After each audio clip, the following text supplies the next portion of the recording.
자, 우리 옆 사람에게 주님은 위대하십니다. 당신이 예수를 믿다니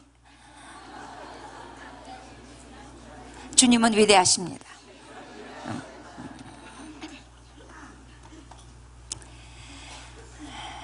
네, 여기 앉아있게 만드신 주님은 정말 위대하셔요. 네, 당신 같은 사람을 오늘 이 자리에 여기 앉아있게 만드신 하나님 정말 위대하십니다. 네. 자, 오늘 말씀 사사기 13장 8절부터 25절까지인데 길어서 우리 나선채 형제님이 대신 읽어주도록 하겠습니다.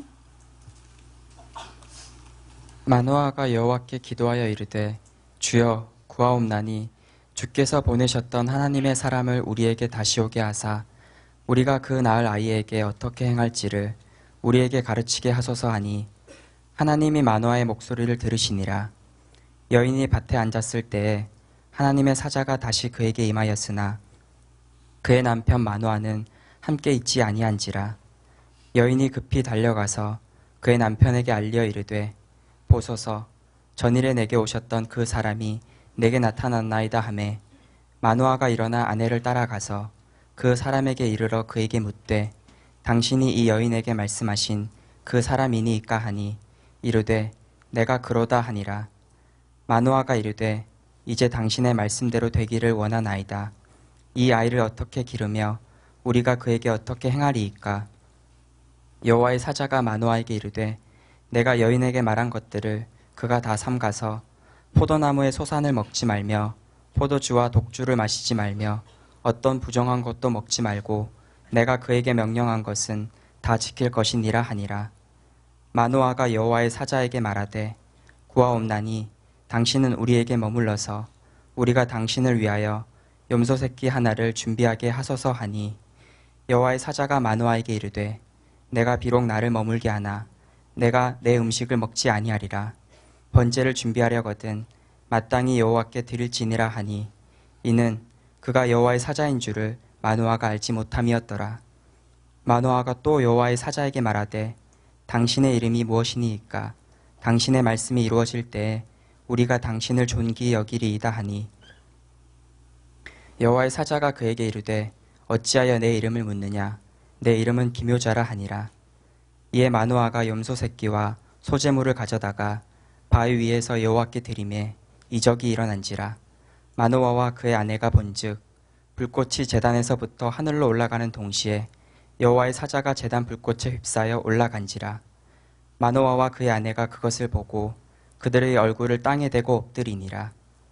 여호와의 사자가 마노아와 그의 아내에게 다시 나타나지 아니하니 마노아가 그제야 그가 여호와의 사자인 줄 알고 그의 아내에게 이르되 우리가 하나님을 보았으니 반드시 죽으리로다 하니 그의 아내가 그에게 이르되 여호와께서 우리를 죽이려 하셨더라면 우리 손에서 번제와 소제를 받지 아니하셨을 것이요 이 모든 일을 보이지 아니하셨을 것이며 이제 이런 말씀도 우리에게 이르지 아니하셨으리이다 하였더라. 그 여인이 아들을 낳음에 그의 이름을 삼손이라 하니라.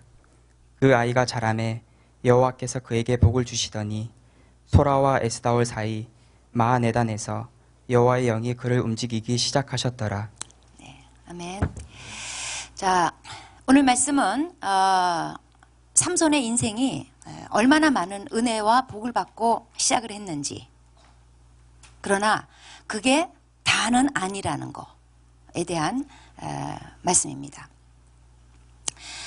마노아라고 하는 사람 집에 아이가 없습니다. 여호와의 사자가 나타나서 이제 아들을 낳게 될 것이고 그가 이스라엘을 구원하기 시작할 것이다. 이렇게 하나님 말씀을 전했습니다. 마노아는 아주 얼떨떨했어요. 왜냐하면 직접 들은 게 아니라 부인으로부터 전해 들었기 때문에.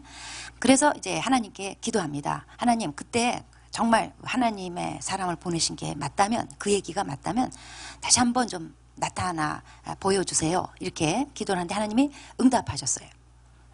근데 그에게 나타난 게 아니라 이번에도 또 그 부인에게 나타났어요. 그 부인이 자기 남편에게 쫓아가서 와보라고. 그때 그 여호와의 사람이 또 나타났다고. 그 이제 마노아가 쫓아와서 당신이 그때 나타났던 그분이십니까? 그렇다. 그러니까 마노아가 또 부탁을 합니다. 그러면 우리가 정말 아들을 낳게 될 것 같으면 그 아이를 어떻게 길러야 될지 다시 한번 말씀해 주세요. 그러니까 부인 말을 못 믿나 봐요. 다시 한번 말해달라고. 그러니까 그 여호와의 사자가 역시 또 같은 대답을 합니다. 그가 나실인의 규례를 지킬 것이니라. 23절에 보면은 그가 누굴까요? 삼손이 아니에요. 그녀예요. 아이 엄마예요. 지금 만화는 우리가 이 귀한 아들을 낳으면 이 아이를 어떻게 길러야 되죠? 그 질문했는데 여호와의 사자는 그 아이를 이렇게 길러라. 아이가 태어난 다음에 이렇게 길러라. 그 말을 하는 게 아니고 다른 대답을 해요. 엄마가 아이를 가졌을 때 나실인의 규례를 지켜라 이거예요. 여기 13절에 나오는 건 그가 이거는 그녀예요. 삼손의 엄마가 나실인의 규례를 지키라. 좀 엉뚱한 대답 같지만 굉장히 중요한 얘기예요. 아이를 어떻게 기를 것인가. 태아 때부터 그 엄마가 얼마나 중요한지 이 구절을 통해서 우리가 알게 됩니다. 그래서 이제 만화가 이 말을 받고 그냥 감격을 합니다. 그래서 그 여호와의 사자한테 뭐라도 대접하고 싶은 마음에 연수새끼를 하나 잡게 돼요. 그랬더니 그 여호와의 사자가 나는 먹지 않겠다. 하나님께 번제로 드려라. 이렇게 얘기합니다. 만화는 지금 자기한테 나타난 선지자 같아 보이는 이 사람이 아직 여호와의 사자인 거는 깨닫지 못한 거예요. 만화한테 이 여호와의 사자가 자기는 음식을 먹는 이런 사람이 아니라는 거, 번제받을 하나님이라는 것을 지금 암시해 주고 있는데 아직까지는 만화가 그 사람, 그의 신분을 잘 깨닫지를 못하고 있는 거예요. 그래서 만화가 이 특이해 보이는 하나님의 사람에게 이렇게 질문합니다. 당신 이름이 뭡니까? 이 다음에 아들을 낳을 것 같으면 이 다음에 당신에게 찾아뵙고 좀 감사하게요. 이름이 어떻게 되십니까? 뭐 어느 지파에 누군지 알아야 이 다음에 찾아가서 인사라도 할 거 아닙니까? 그렇게 질문했더니 그 여호와의 사자가 내 이름은 기묘자다. 이름이 참 기묘하죠? 내 이름은 기묘자다. 이거는 사사기 9장, 이사야서 9장 6절에 예수 그리스도에 대해서 예언하면서 그 이름은 기묘자라 모사라 이렇게 나와요. 즉 지금 만화 앞에 서 있는 이 하나님의 사랑 같아 보이는 선지자 같아 보이는 이분은 기묘자 예수 그리스도, 장차 오실 예수 그리스도, 성육신 하기 전에 예수 그리스도가 지금 만화 앞에 딱 서 있는 거였어요. 기묘, 이거는 우리의 이해를 뛰어넘는다는 뜻이에요. 예수님이 심판 아래 놓인 인류에게 전혀 우리는 기대하지 못했었는데 십자가에서 놀라운 일을 행하셨어요. 우리 인류의 운명을 역전시키셨습니다. 우리가 믿는 하나님은 어떤 인간의 생각의 틀에 갇혀 계신 분이 아니에요. 하나님은 내 생각을 뛰어넘는 놀라운 일을 행하시는 분이세요. 그래서 우리 하나님은 우리 이해의 대상이 아니에요. 연구의 대상이 아니에요. 그냥 믿음의 대상이에요. 그분은 기묘하시기 때문에 그래요. 그래서 이제 19절에 보면은 만화가 그 염소 새끼를 이제 소재물과 같이 가져다가 반석 위에 놓는데 그 순간 이적이 일어나요. 정말 기묘한 일이 일어나요. 불꽃이 제단에서부터 확 하늘로 치솟아 올라갑니다. 그와 동시에 방금 있었던 여호와의 사자가 그 불꽃에 휩싸여 가지고 하늘로 쫙 올라가요. 기묘한 일이 일어났어요. 그분의 이름이 기묘자라고 했는데 마치 그것을 증명이라도 하듯이 기묘한 일이 일어났어요. 이거는 장차 예수님의 대속적인 죽음과 부활, 승천을 예표하는 사건입니다. 또 만화에게 나타났던 그 여호와의 사자가 바로 하늘로부터 내려온 분이라는 것을 알 수 있어요. 그렇기 때문에 하늘로 올라가시는 거예요. 우리가 믿는 예수님도 하늘로부터 오셨기 때문에 하늘로 다시 승천하신 겁니다. 이런 일이 순식간에 일어나니까 그냥 만화의 부부는 그냥 놀래 자빠진 거예요. 땅에 엎드려가지고 발발발 이제 떨게 됐어요. 21절에 보니까 그제야 그가 여호와의 사자인 줄 알았대요. 그제야. 우리는 하나님이 어떤 분인지에 대해서 하나님이 알려주셔야 알 수 있을 뿐이에요. 하나님이 알려주신 것만큼만 우리가 알게 되는 겁니다. 그거를 계시라고 부르죠. 만약에 우리가 하나님을 찾아냈다면, 어떻게 했더니 난 드디어 하나님을 찾아냈다. 그건 이미 하나님이 아니에요. 사실 진짜 기묘한 거는 여호와의 사자가 하늘로 올라간 것보다도 이 마노아의 영안이 열린 거예요. 예수님의 십자가 사건보다 더 기묘한 거는 그 사건이 나의 구원의 사건으로 믿어진다는 거. 이게 정말 기묘한 거예요. 이 놀라운 사건이 일어난 후에 이제 마노아는 벌벌벌 떨면서 이제 우린 죽었다. 이제 다 죽었다 이제. 하나님을 봤기 때문에. 이러면서 겁에 잔뜩 질려 있어요. 그러니까 이제 마노아의 아내가 남편을 워워워 해가지고 진정시키고 이 상황이 어떤 상황인지 논리적으로 분석하고 잘 설명을 해줍니다. 첫 번째, 여호와께서 우리의 재물을 거부하지 않았다. 받으셨지 않냐. 두 번째, 만약 하나님께서 우리를 죽일 것 같으면 왜 약속의 말씀을 주셨겠냐. 그리고 세 번째, 이스라엘을 구원할 사명 가진 아들을 주시기로 했는데 우리가 살아있어야 걔가 태어나지 않냐. 이런 논리로 남편을 딱 진정을 시켜요. 이게 부인 믿음이 더 나은 거예요. 일반적으로 그래요. 일반적으로 보통 남편보다 부인들이 믿음이 좋습니다. 그러니까 자기보다 믿음이 못한 여자랑 결혼하면 그 가정은 굉장히 소망이 없어져요. 그러니까 형제들이요, 자매들 고를 때 자기보다 믿음 좋은 여자 무조건.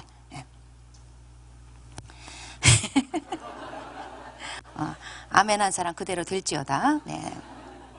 그래서 아내의 역할이 그래서 돕는 배필이에요.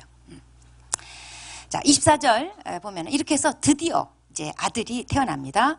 그의 이름을 삼손이라고 짓습니다. 이것 또한 삼손의 엄마가 지은 이름이에요. 삼손의 뜻은 태양이라는 얘기예요. 그러니까 암울한 마노아의 가정에, 그리고 당시 이스라엘의 어떤 희망의 빛이다, 이런 뜻으로 태양이라고 의미하는 이름을 지은 것 같아요. 이제 이 아이가 자라매 여호와께서 그에게 복을 주셨다고 그랬어요. 그리고 25절에 보면은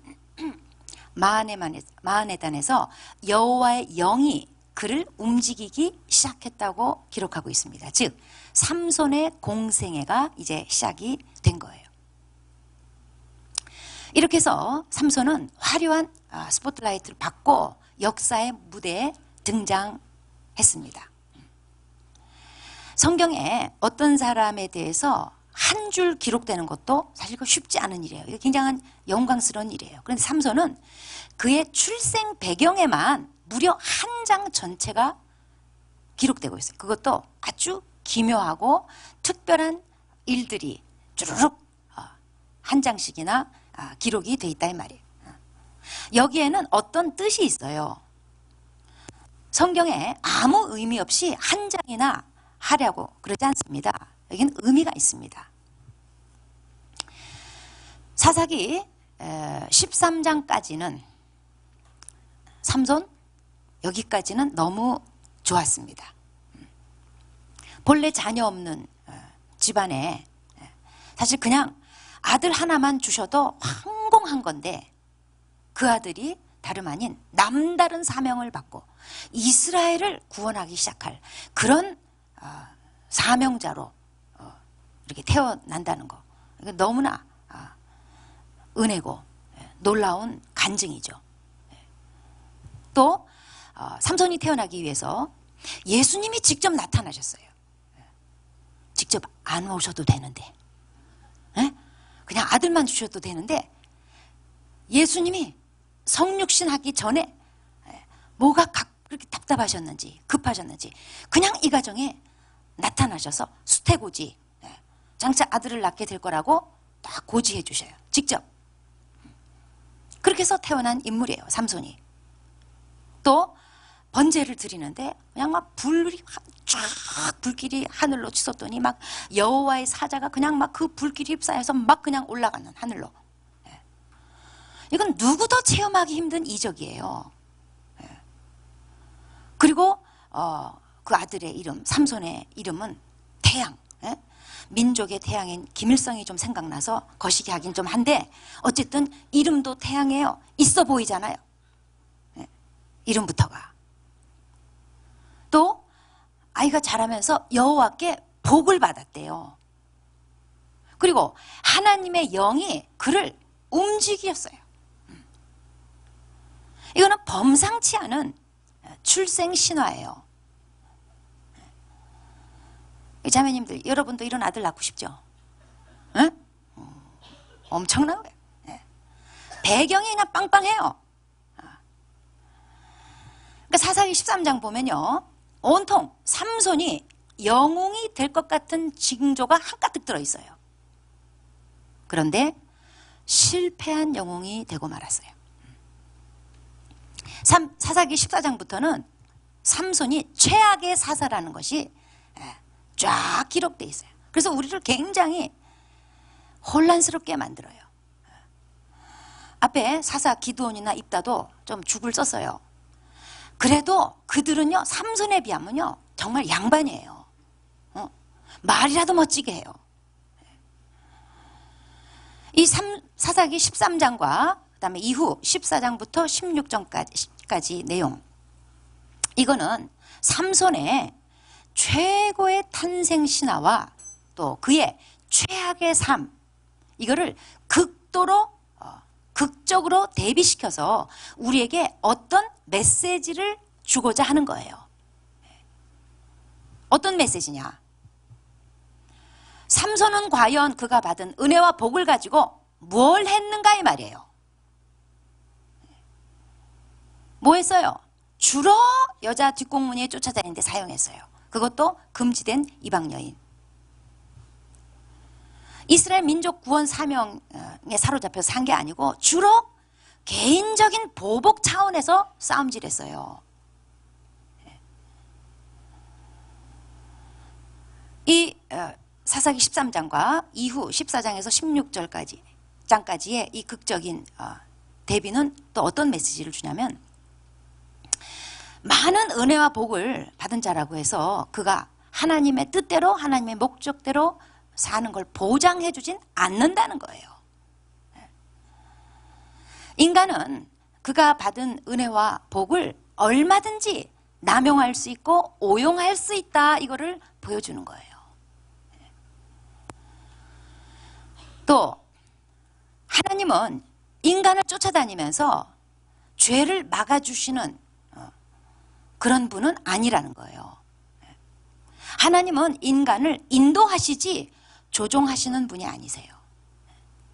인간 마음에 감동 감화를 주시고 어떤 행동에 영향을 미치지만 인간을 꼭두각시처럼 조종하는 그런 분은 아니라는 거예요. 그래서 사람들이 삼손을 왜 그렇게 살도록 내버려 두셨나요? 해서는 안 된다는 거예요. 삼손한테 그렇게 은혜 주시더니, 그렇게 복을 많이 주셨으면서 아니 여호와의 영이 그를 움직이셨다며요. 그런데 왜 삼손이 그 모양으로 살도록 내버려 두셨나요? 라고 해서는 안 된다는 거예요. 인도하십니다. 그러나 조종하시는 분은 아니에요. 에베소 4장 1절에 너희가 부르심 받은 일에 합당하게 행하라 그랬어요. 부르심 받은 일. 사람들은 받은 일, 받은 것에 관심이 더 많아요.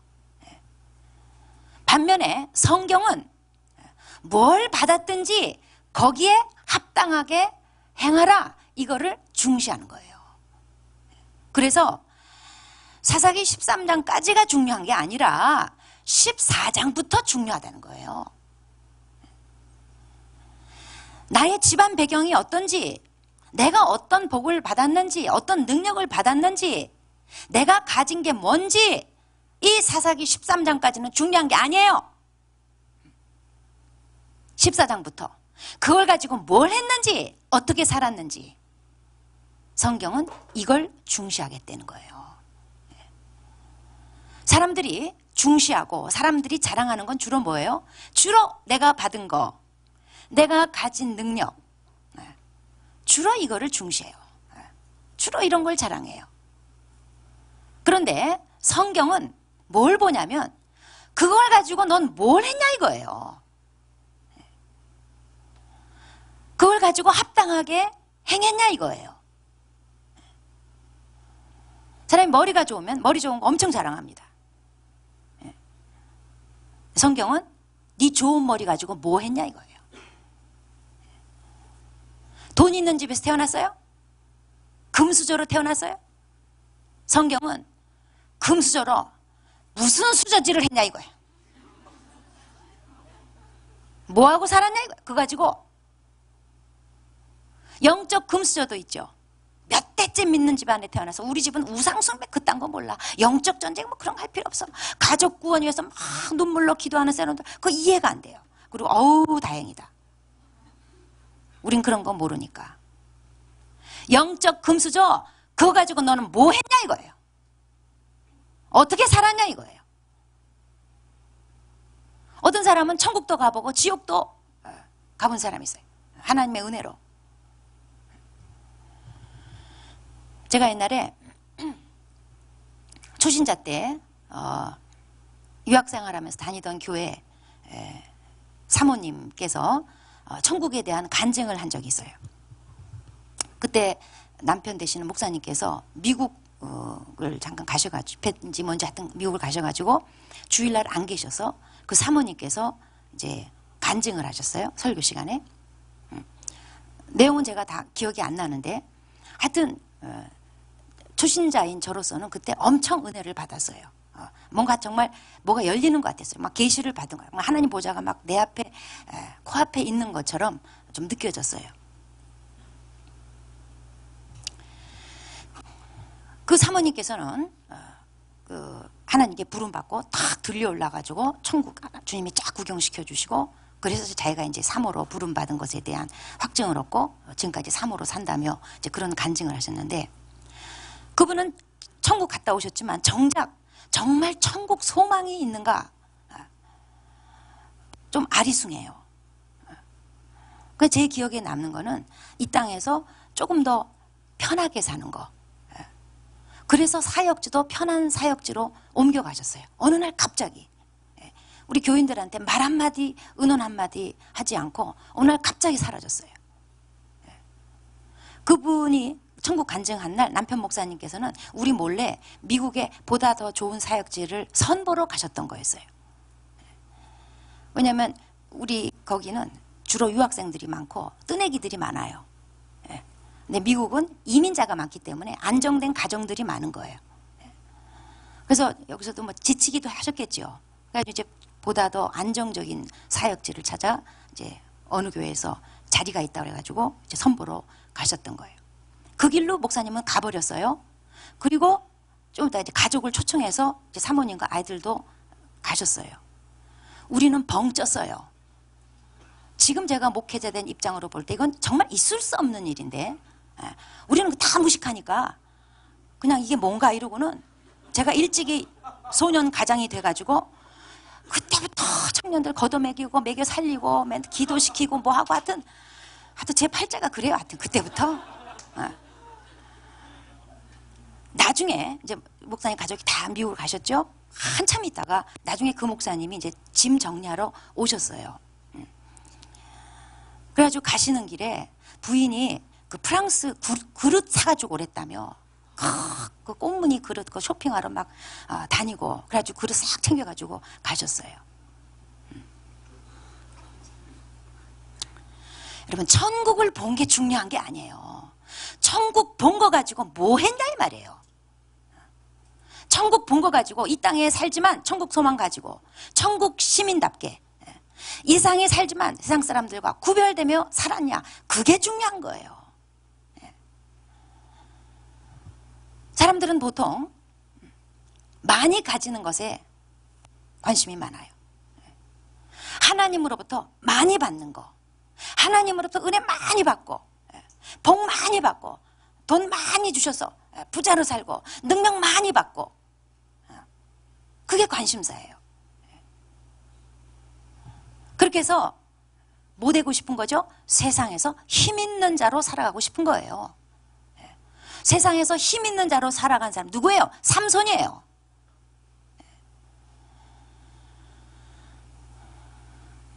그런데 성경은 하나님이 뭘 원하시는가? 이 세상에서 많이 가지고 힘 있는 자로 살아가는 거, 그게 아니라 받쳐진 자로 살면서 자기 받은 거 하나님께 바치는 거, 거기에 의의를 둔다는 거죠. 하나님은 그걸 중시한다는 거죠. 이 세상에서 힘 있는 자로 살아가는 게 아니라 구별된 자로 살면서 거룩하게 사는 거, 이게 하나님의 관심사예요. 오히려 많이 받으면요, 사실 우리가 영적으로 정말 아는 사람들은 이거 부담스러운 거예요. 예수님께서 누가복음 12장 48절에 많이 받은 자는 하나님이 많이 찾으신대요. 많은 걸 요구할 거래요. 그러니까 여러분 이렇게 보시면 돼. 우리 모든 인생은요, 영적으로 전부 다 마이너스 통장 쓰는 사람들이에요. 많이 받았다, 많이 가졌다, 마이너스 통장 숫자가 더 늘어나는 거예요. 갚을 게 많어. 별로 난 받은 게 없다, 가진 게 없다. 마이너스 통장 별로 쓴 거 없어, 갚을 것도 부담이 없어요. 약은 사람은 차라리 이게 낫다니까. 적게 받는 거, 적게 가진 거. 그런 점에서 볼 때 삼손보다는 삼손의 어머니가 나아. 사사기 13장부터 16장까지 제일 괜찮은 인물, 하나님 앞에 합당하게 행한 인물, 삼손의 엄마예요. 계시록 3장 8절에 빌라델피아 교회를 향해서 내가 작은 능력을 가지고서도 내 말을 지키며 내 이름을 배반하지 않았다 칭찬하고 있어요. 작은 능력 가지고서. 이게 바로 삼손 어머니 같아요. 삼손 엄마는요, 일단 그냥 삼손 엄마야. 이름도 없어. 삼손 애미 그냥 그거예요. 네. 그런데 이 13장 이야기에 아주 중요한 역할을 감당해요. 남편 놀래서 하마터면 죽을 뻔했는데 워워워 해가지고 진정시켜서 남편 살리잖아.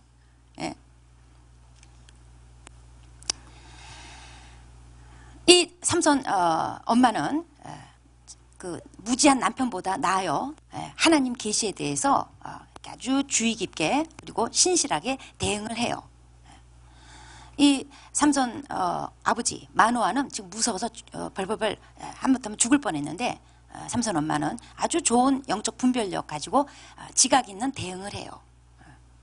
그리고 아마 삼손을 가지고 있는 동안에도 나실인 규례를 잘 따랐을 것 같아요. 그러니까 하나님 말씀을 지키면서 자기 역할을 잘 감당을 했던 거죠. 그게 바로 계시록 3장 8절에 나오는 내가 작은 능력을 가지고서도 내 말을 지키며 내 이름을 배반하지 아니하였도다. 바로 그런 주인공인 거예요. 삼손은 힘 있는 자였어요. 아마 인류 역사의 최고의 힘, 거의 괴력 수준의 힘 있는 자였어요. 하지만 그의 어머니는 이름도 없어요. 힘은커녕 이름도 안 나와요. 그 엄마는 아마 자기 탄생 과정에 탄생신화 이런 거 없었겠죠. 그런 간증도 없어요. 그 엄마한테 특별히 뭐 여호와의 신임했다 그런 거 없어요. 활동 무대도 부엌대기 밭대기야. 활동 무대 무슨 좋은 직장 다녔다 뭐 전문인으로 살았다 없어요. 그런 거 그냥 밭일하다 여호와의 사자 만나고 가봤자 지 부엌이에요. 부엌대기로 사는 거예요. 그렇지만 작은 능력을 가지고서도 묵묵히 자기 소임을 다했어요. 활동 무대는 비록 좁지만 하나님 말씀을 지키면서 살았어요. 사람들은 하지만 어느 쪽을 더 좋아하는가? 힘 있는 자 되는 걸 더 좋아해요. 삼손은 사자를 맨손으로 찢었다고 그랬어요. 14장에 보면은 쫙 찢어서 보아라. 그럼 사람들 우와. 사람들은 이렇게 힘 있는 자 되고 싶어요. 세상에서 이렇게 힘 있는 자 돼가지고 갑질하고 싶어요. 그냥 마음에 안 드는 거 착 찢어버릴 수 있는 갑질 인생 되고 싶어요. 돈이 많아가지고요. 밥값 쫙 계산해. 카드에 사인 쫙. 사람들 와 봐라 이거예요. 돈이 힘이에요. 그래서 크리스천들이 돈 많이 벌어서 11조 많이 하게 해주세요. 새빨간 거짓말이야. 힘 있는 자 되고 싶은 거예요. 돈 많이 벌어가지고. 하나님은 힘 있는 자 되라. 그게 아니라 받쳐진 자 되라. 하나님께 받쳐지지 않은 거 결국 삼손처럼 죄로 가는 거예요. 그래서 많은 복 받고 은혜 받고 능력 받고 이거보다도 받은 거 가진 거 하나라도 바치려고 하세요. 또 받은 게 없다고 가진 게 없다고 나는 왜 이것밖에 주시지 않았나요? 나는 왜 이렇게 태어나게 하셨나요? 우리 집안은 왜 이 모양일까요? 원망하지 말고요. 계시록 3장 8절 말씀 네가 작은 능력을 가지고서도 내 말을 지키며 내 이름을 배반하지 않았다. 그렇게 살면 되는 거예요. 삼손의 어머니는 이름도 능력도 없었어요. 그런데 이 사사기 13장부터 16장까지 하나님 앞에 제일 훌륭한 인생을 살았어요. 내 인생에서 사사기 13장은 그리 중요하지 않습니다. 하나님은 14장부터 보십니다. 에베소 4장 1절 말씀같이 부르심 받은 일에 합당하게 행하라. 받쳐진 자, 구별된 자로 삽시다. 기도하겠습니다.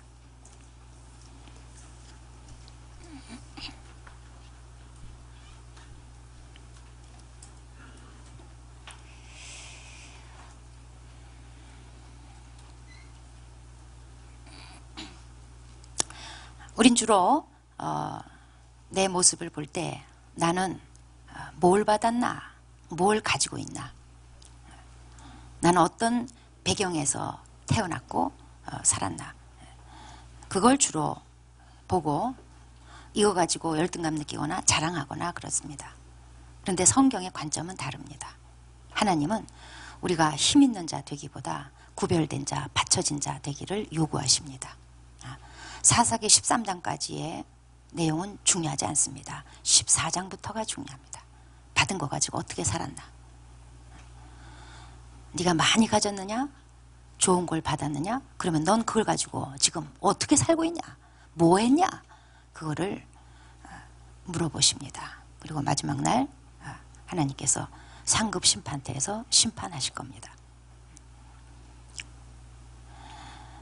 자, 지금 나의 사사기 14장은 어떻게 쓰여져 가고 있는지 봅시다. 그게 중요합니다. 많이 받은 거 중요한 거 아니에요. 많은 복 받고 많은 은혜 받고 그거 중요한 거예요. 적게 받았어도 차라리 적게 받은 게 나아요. 적게 받은 거 가지고 주님의 말씀을 지키고 주님의 이름을 배반하지 않는 거, 삼손 어머니 같이 사는 거, 그게 중요합니다. 그래서 이 시간 이렇게 기도합시다. 하나님, 제가 세상에서 힘 있는 자 되기를 추구하지 않게 해주시고 받쳐진 자, 구별된 자로 살아가게 도와주십시오. 내 삶의 목표가 헛된 데 있지 않게 하여 주시고 작은 능력 가지고 충성되게 주님 말씀 지키는 자로 살아가게 도와주십시오. 기도하겠습니다.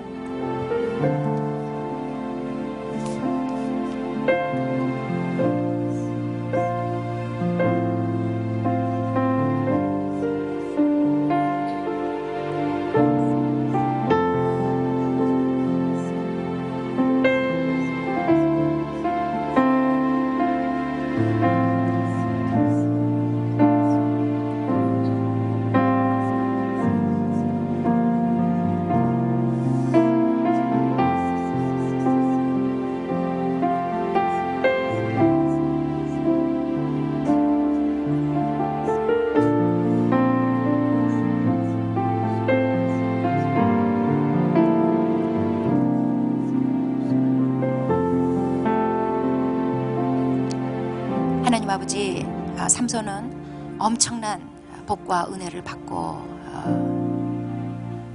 태어났지만 그의 삶은 최악의 사사로 기록되고 말았습니다. 받은 게 중요한 게 아니라 그걸 가지고 어떻게 행했느냐가 얼마나 중요한지 우리에게 보여주고 있습니다. 주님, 내가 어떤 복을 받았고 어떤 은혜를 받았고 내게 어떤 능력이 있고 내게 무엇이 있든지 그게 중요한 게 아니라 그걸 가지고 나는 지금 어떻게 살고 있는지, 뭘 하고 있는지, 주님께 뭘 바쳤으며 어떻게 구별되어 살고 있는지 그것이 중요함을 오늘 다시 한번 깨닫게 됩니다. 하나님 도와주십시오. 사사기 13장 가지고 자랑하거나 열등감 느끼지 않게 도와주시고 내가 지금 매일매일 쓰고 있는 사사기 14장 이후에 나의 삶에 대해서 돌아보며 하나님도 받은 거 가지고 나는 지금 뭘 하고 있는지, 어떻게 받쳐진 자가 되었는지, 어떻게 구별된 자가 되었는지 돌아보면서 가슴 아파하고 또 가슴을 치고 하나님 앞에 기도하며 회개하며 아버지 내 삶을 다시 한번 추스리고 주님 말씀 지키며 살아갈 수 있게 주여 도와주시옵소서. 아버지 힘 있는 자를 추구하지 말고 구별된 자, 바쳐진 자로 살아가도록 도와주시옵소서. 예수님 이름으로 기도합니다.